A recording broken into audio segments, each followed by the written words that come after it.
to Athletes, Entrepreneurs, the Alumni Journey. I'm Rob Finkelstein, founder and CEO of Alumni Direct. We've created a platform to help athletes and other alumni network and connect with each other and tap into various resources in health and career and finance. But more importantly, this podcast, it's all about, we interview former college and professional athletes, and we talk about their journey, their transition out of sports into successful business leadership and entrepreneurship. And the whole idea is to teach and inspire athletes that there is, in fact, life after sports. So excited today to have Brandyn Curry. How you doing, Brandyn? I'm doing good, Rob. How you doing, man? Thanks for having me. It's my pleasure. Doing great. So Brandyn is now going to be, he's the third or the fourth now alumni from Harvard who's done the podcast. And Brandyn played basketball there. And then after Harvard, he went on and played professional basketball for 6 seasons overseas. He played in Holland. He played in France. He played in Germany, Slovenia, and then ultimately back in Holland again. So a lot of different places, but bottom line, he had a great career over there. But then when the career was over, unfortunately was ended by injury, which we'll talk a little bit about later. But he then started with the foundations called LAND. It's Life After Notre Dame. And it's all former alumni athletes from Notre Dame and kind of bring them together. And we'll get more into that later and kind of share the great things that they're doing there. Brandyn, let's talk about playing sports growing up. How did that shape you leading up into college? Oh man, yeah, sports was always a huge part of my life. I come from a big sports family, so born and raised in New Jersey. My parents all played multiple sports. They had us play a lot of sports growing up. I'm the oldest of four, so two brothers and a younger sister, and we were playing sports all year round. Predominantly come from a football family where all my uncles, grandfather, cousins played football primarily. But our parents got us into a ton of sports. So I was playing basketball, football, baseball. We bowled in the league too. People always laugh about that. But in New Jersey, that's a serious thing to go bowling league every Sunday. Yeah. As you know, Rob, we talked about the Jersey connection there. But yeah, so man, sports has always been a big part of my life, really shaped my life a ton. But learned a lot of lessons from there. And yeah, this was really a big part of my identity, always been a big part of my identity growing up. Did you have a dream of being a professional athlete as a kid? And was it in basketball or was there another sport you wanted to be a pro in? No, so growing up, I just remember being young. And I actually was in the bowling alley with my dad. I said, no, I want to be a professional athlete. At the time, I just said athlete. I didn't know if it was basketball or football. At the time, I remember having that conversation with him at a very young age. And then I didn't specialize in basketball until I moved down to North Carolina. So right before I started high school, I moved down to North Carolina, and kind of that's where a lot of things changed for me. And when I got there and started high school, that's when I decided to specialize in just basketball primarily. Okay, great. So now let's kind of fast forward. When you were at Harvard, were there any classes or workshops, not just a one day, but related to athletes transition out of sport? Honestly, no, not really. Man, I know coming in, I was recruited. Harvard recruits on that 4 for 40 promise, which I know a lot of universities have changed to like 4 for forever. Same with Notre Dame. I know they recruit also on that 4 for 40 promise, where you kind of set it for life, right? You come in there, these networks, Ivy League networks, Irish networks, they really hit on that. And then while we're there at the school, our coach Amaker, he did a tremendous job with stuff like that, with like always connecting us with people, prominent people within the Harvard community and this greater community as well. To just always keep that in mind of like, hey, basketball is going to end at some point, so you want to start building these relationships, start learning these skills and stuff. But I didn't. Even while I was at college at Harvard, even though I was there, I still knew I wanted to go play professional basketball. So it was I was laser focused on that. So they might have had some, but I definitely wasn't aware of any of that unless it was directly put in front of me, like where Coach Emmerich would have something after practice that he would bring some people to speak to us. Yeah, and that's kind of the consensus. I think a lot of times as the athlete too, like you said, they might have been there, might not notice. I think they're doing a little better job today. We were in school, definitely a lot better when I was in school, but I think it's important because once you're done with the sport, which we'll talk about later, it's just a whole nother journey. And I've talked to players before where they've said, I really wish that I would have had that 6-week workshop or that class that would have better prepared me for when I was done playing. It's important to see that. And I think, we've talked about at Alumni Directive, potentially going into schools with our resource partners in finance and health and career, and maybe developing additional curriculum that can help them as they move forward after the game is over. Yeah, no, I wish the same too. Looking back at it, I know that these type of resources, and we'll get into it later, but the stuff that y'all doing, the stuff that our mission is try to help make these athletes more aware of the resources that are available to them. Yeah, absolutely. So let's talk about networking and connecting and talk about the importance of it, especially while you're still playing the game. Yeah, extremely important.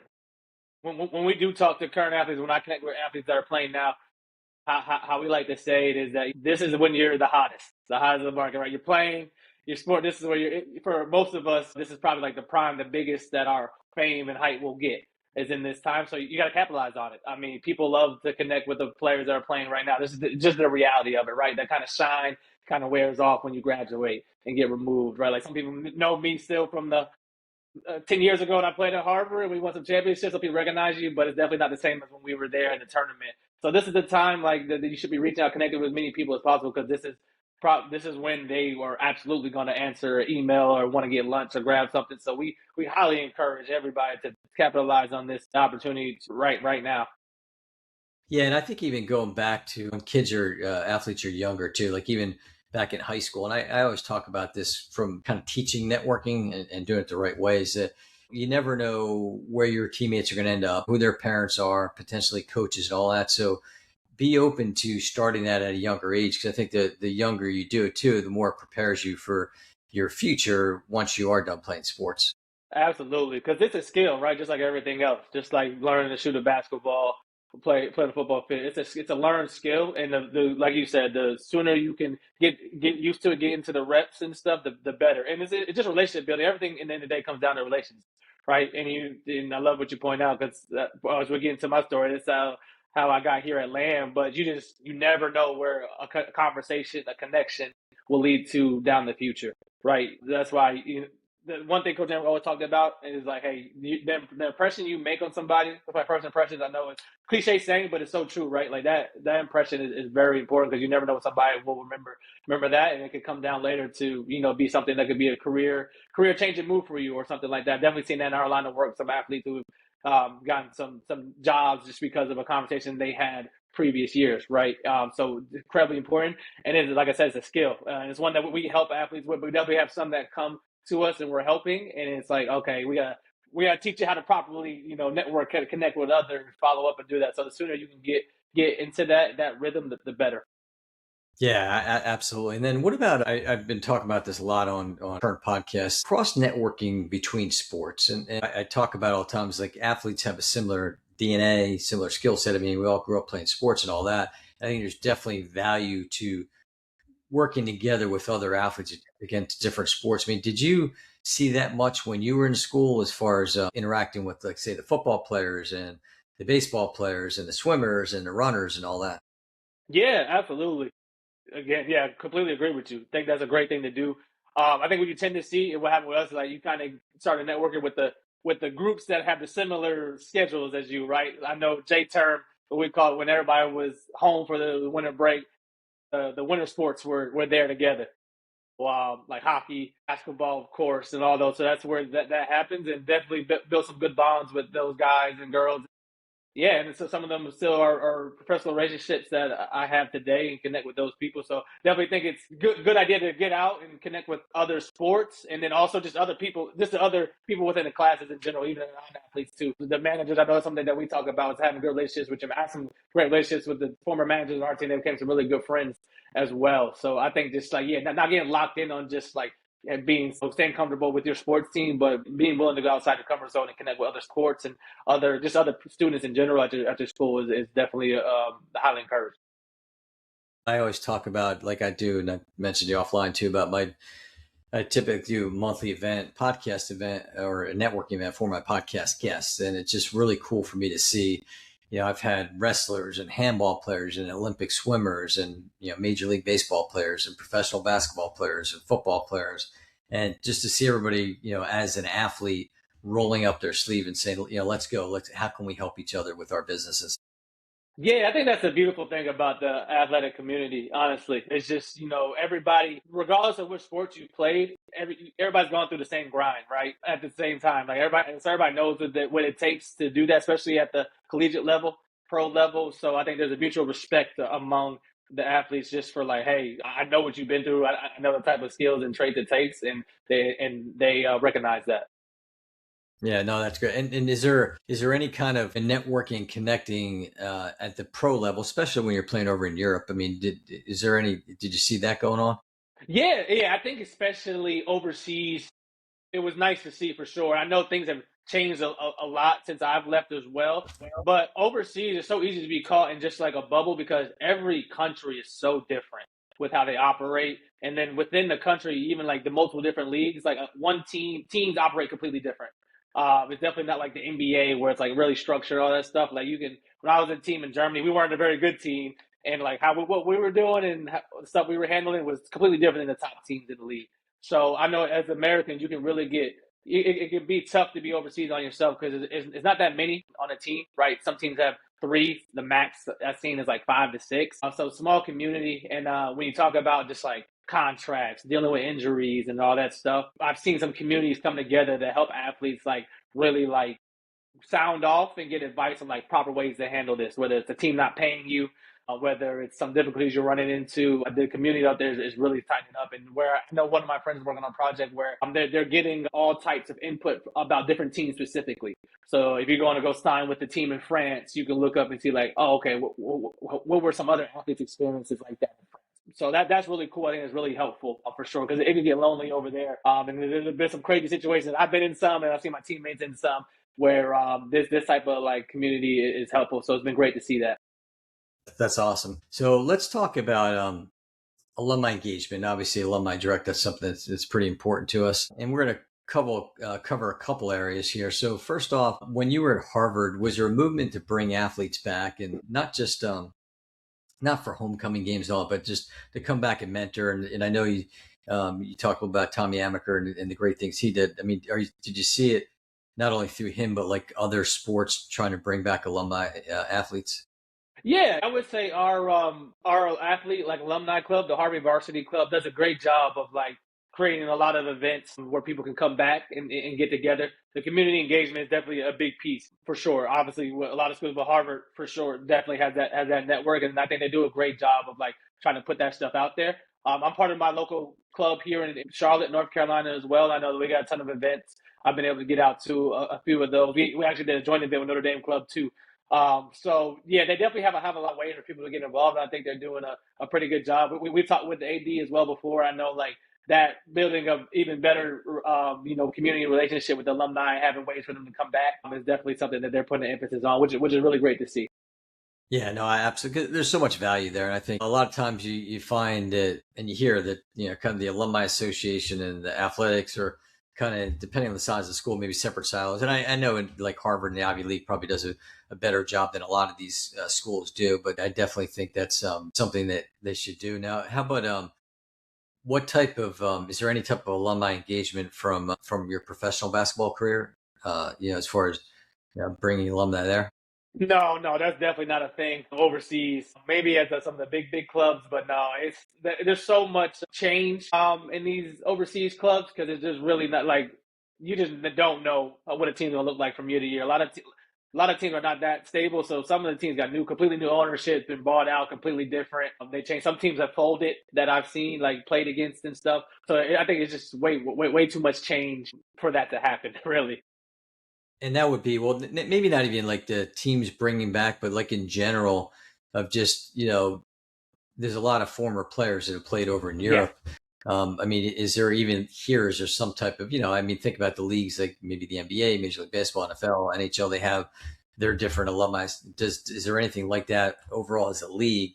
Well, I mean, I guess it's hard because you got all different countries involved. Yeah, yeah, that's the thing. And like I didn't play in like so the top in Europe is called the Euro League.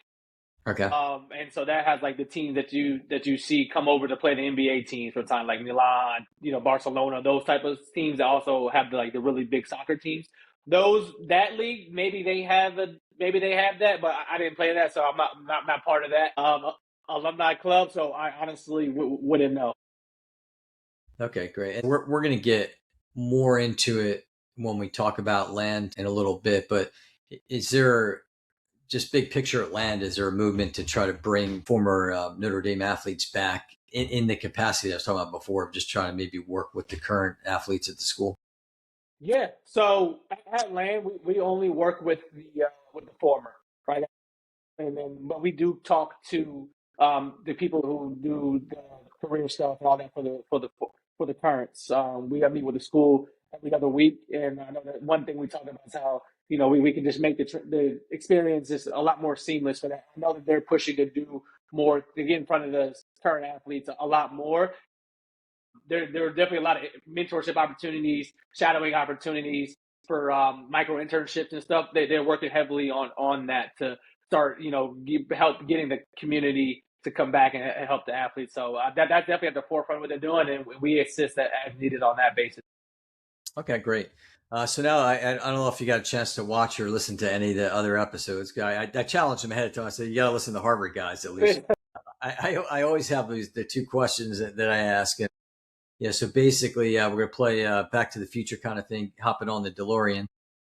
If you could go back in time and in 10 words or less, what advice would you give to freshman Brandyn at Harvard? 10 words or less. Ooh, I got a whole book to right now. But freshman Brandyn, I would go back and just say you're not taking advantage of everything you should be.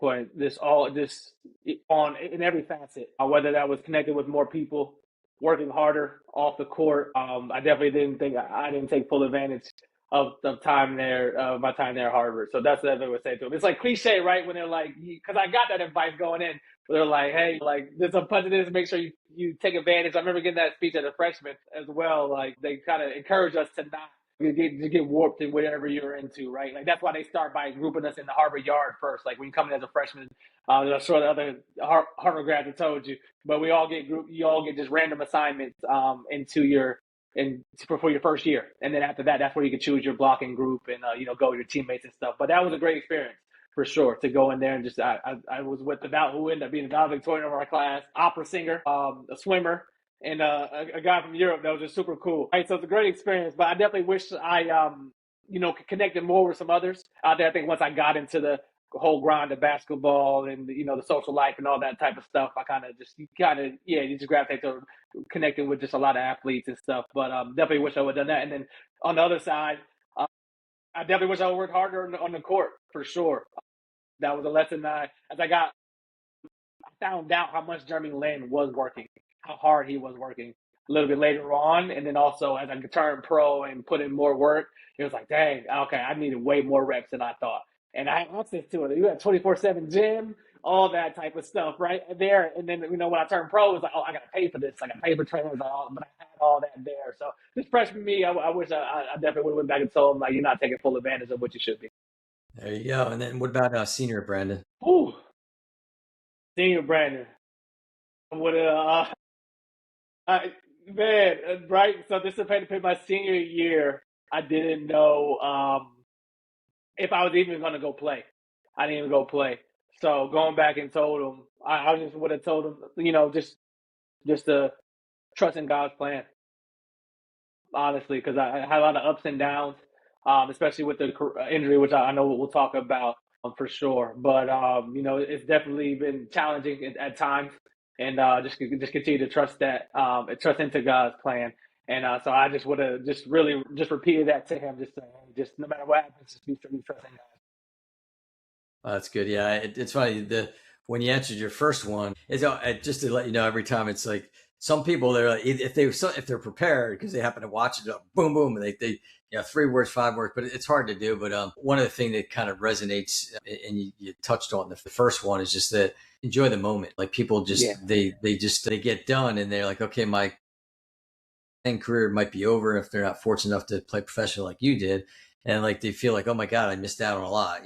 All these other students or non-athletes that had more time to do things and all that. So just kind of soak in the moments. So let's talk about transition out of sport. And as we can say, it's a major issue today. Talk about, I guess you basically had two transitions. So you had a transition going from playing college ball to pro ball, and then from pro into the real life, so to speak. So let's talk about college ball first. Talk about your transition out of that.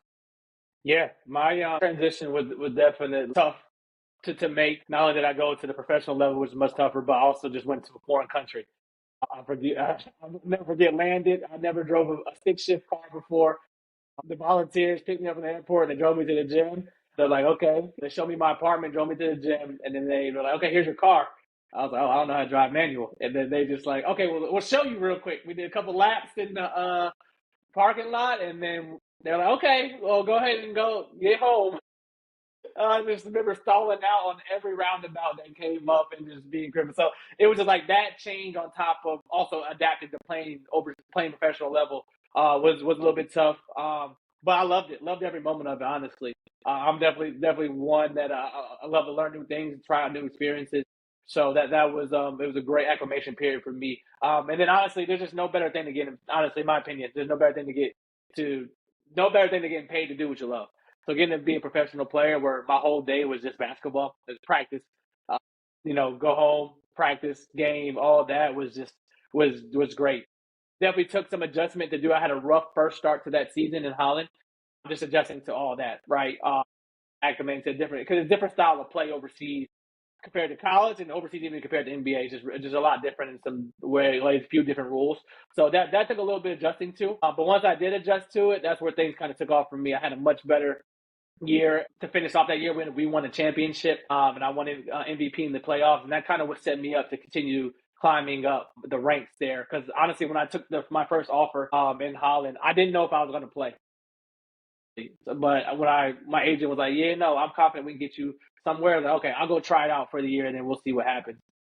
So I honestly have started networking and stuff to prepare for a career because I honestly didn't know if I was going to make it. I didn't get any type of NBA tryouts or nothing like that. So just kind of like that was my one shot to prove myself. I was just fortunate that I did and was able to then extend out and play a couple more years. Right. Okay. That's great. And then what about, that the transition from playing professionally, like, okay, my career's over now. Unfortunately, you had a kind of career ending injury. So talk a little bit about that and Yeah. just getting through that. Yeah, yeah. So that one's the much tougher one for sure. So I was in my sixth season. This time my biggest contract. I just got married. So it's the summer of 2019. Me and my wife just got married, high school sweetheart. She quit her job and so we got married in July. I left in August and then I got hurt in September and she was just about to come over. And I remember being on the phone with her and she was like, do I need to like tell them I'm not quitting my job? And I was like, no, I'm fine. What happened for me, I went up for a layup, got hit out the air. I landed with my leg completely hyperextended, fractured my tibia plateau, which is the weight bearing bone, small bone, but weight bearing bone in your body. Partially tore my meniscus. It's supposed to be a simple surgery where it's like 2 screws, sew the meniscus up, you'll be back. They told me I'll be back, Christmas. I'll be good to go running and jumping like normal. And so started the rehab process, got the surgery, started the rehab process. She came over and just honestly, it just went bad. PT's blamed the doctor. Doctor said that PT neglected me and just like a perfect storm of stuff. But in the end, I just didn't get better. I needed another surgery out there. Got it. Was rehabbing. Just wasn't getting any better at all. And so fortunately, COVID shut things down. That's when COVID hit. I remember I was rehabbing in Serbia. Got the call that the borders were being closed down, so we had to hurry up and get back to the States. So we packed up. We got back to North Carolina. The last flight allowed back into the country, which is crazy. So a little bit hectic time. And then from there was where like, okay, got to figure out this knee thing. Got another surgery. I rehabbed the whole year, thinking I was going to go back and play, and just didn't get better. Consulted with a couple other professionals and just realized that I lost quad function just due to all the scar tissue and just the surgeries over there and the bad rehab I got. So I lost, complete quad function. Ended up needing a partial knee replacement, and that's when I knew I was done for good. So for me, we talk about people quitting sports or sports quitting you. Is the two ways it happens, and I definitely was in the latter there with sport quitting me, and so I had no choice but to figure out and that certainly was tough because I went from, peak of I was prime, 27 at the time. I went from being able to, run, jump, dunk, all that, be a high level athlete to not being able to walk just normally. I couldn't do it. So there was a lot with that. And then also it was just like, I just got married. My wife just quit her job. She had just been nannying just because we thought we were going back overseas. So it was like, all right, professionally, I got to figure out what's next for me as well. So it was definitely a lot going on. Tough. It was definitely tough. I'm just so grateful for my family, my friends, my close support system. Because without it, I mean, I can't even imagine. So just with that is where, I started the figuring out what was next. And then that's how I eventually got into the land. So can definitely talk more about that, but I'll stop there for a second. Yeah, yes, no, it's tough. You're right. I mean, I think a lot of times people, whether it's you're taken away by injury or just you're getting older, or you're just some of the skills aren't there. Or younger people beat you out. It's got to be difficult. I mean, a lot of what we see is identity crisis, where you're Brandon the basketball player, I was a runner, Rob the runner, Susie the swimmer, Billy the football player, whatever it might be, but just you look at yourself as the sport and not as the person that has many years ahead. And that's something I think is important for people to focus in on. Is just you're bigger than just being an athlete, and you got a lot ahead of you.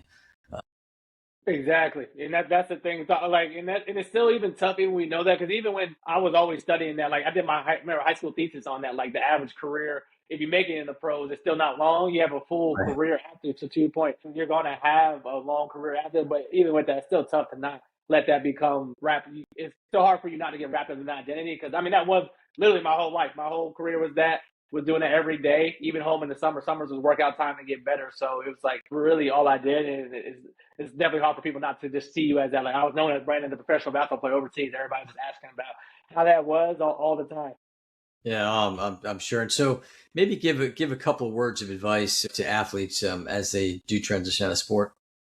Yeah, my thing is do not. I think as athletes, obviously, we're very prideful, right? That's just the heart of an athlete, right? We feel like we take on a lot ourselves. Feel like we can figure it out. I'm certainly in that mode. Like consider myself a pretty smart guy. I'm like, okay, I can navigate and figure this out. And just got to. There's definitely some things I wish I just would have reached out about sooner. Instead of really had to go through and find out things myself. So and one thing I've been really shocked about is just like one, how many athletes now that I've gone through this. I actually just connected with one earlier today for somebody similar who's going through some health issues as well, similar to mine, and just trying to piece his life back together while also having a family, right? So there's like you would be shocked if like you're not the only one going through what you're going through. I would say that that's the biggest thing I learned. Like you're not the only one. There's hundreds, thousands of others that are doing the same one. Do not be afraid to reach out for help when you need it. Like I've had my moments where I needed that. Like you can't navigate this transition by yourself. Yeah, no, I think that's great. That people need to understand that you do have a team of people behind you that care, and just you need to reach out to them and be willing to accept the help. But you hear some of these sad stories today of some of these ultimate endings with athletes, and you never want to see that. So I think it's important to reach out and Yeah. know that people are out there to help you. Absolutely. No, that's a big. I know the football player recently was what Rondell Moore was one of the bigger ones too, and that's just sad, right? And that's the big reason why we got started at Land was because of these athletes that are ultimately taking their life because the transition was tough. Yeah, no, it is. So that was the perfect segue into Land, and tell people about you're the program director there, and you're working with all different types of athletes. So talk about the scope of what you're doing at Land. Yeah, Land is we are a nonprofit we are partnered with the University of Notre Dame. So there's the acronym Life After Notre Dame. We were founded by three Notre Dame alums: Jack Shields, senior, Dr. Tom Carter, who was also our CEO, and Pat Eilers. It was just like, I always talk about God's plan, trusting God's plan and stuff. It was, you know, how I got here is just, the timing, you just can't make it up, right? Like I was just in the midst of my career, figuring out what's next. I just got off a call with a close mentor of mine, just figured out, okay, like, what do I do from here? Like, what career do I go into? Like, I have no idea. My resume is professional basketball, and that's it. Again, obviously, having the Harvard helps. Having the fact that I was a Harvard captain also helps. But at the end of the day, I have zero work experience. So we're talking about, just people to get connected with that understand that. And one of the first people he mentioned was like, hey, you got to be connected to, you got to meet this guy named Jack Shields. Former athlete himself, played linebacker at Notre Dame, and he loves athletes. He hires athletes for his healthcare businesses. And so he was like, I want to introduce you to him. So we set up a meeting. I was going to meet with Jack, head of HR, met with her. We had a great conversation. And she was like, they're about to build something that I think will be a perfect fit for. And lo and behold, our three founders had just all got together on campus. They had just met with the AD and all that stuff, and just found out that there were a significant number of suicides in the football community at Notre Dame recently, in the last decade. And that was really, really, really troubling, and like sad for them to hear. Because like as I mentioned earlier, Notre Dame also recruits on that 4 for 40 promise.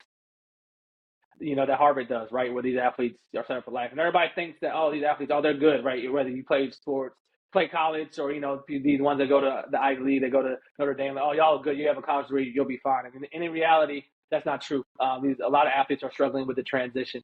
And so once they found out about the suicides, Jack was like, I want to create a program that helps these athletes transition. And so that's how we were started. We are known as the Shield Foundation, but we have a partnership with Notre Dame. That's where we got the name land we do there, because we do and talk to some other schools to scale to there as well. But we started there. We started with the mental health bucket. So we have three core pillars that we help athletes with after we got in and dug in and just saw the different challenges people were having. So we started with the mental health bucket, right? Because we addressed some of the people struggling in that area. So we set up, we have a network of telehealth providers, and also in-person network as well. So anybody that we're talking to that needs help, struggling, we connect them with one of our partners. And for the more serious cases, we have a relationship with some of the top clinics around the nation.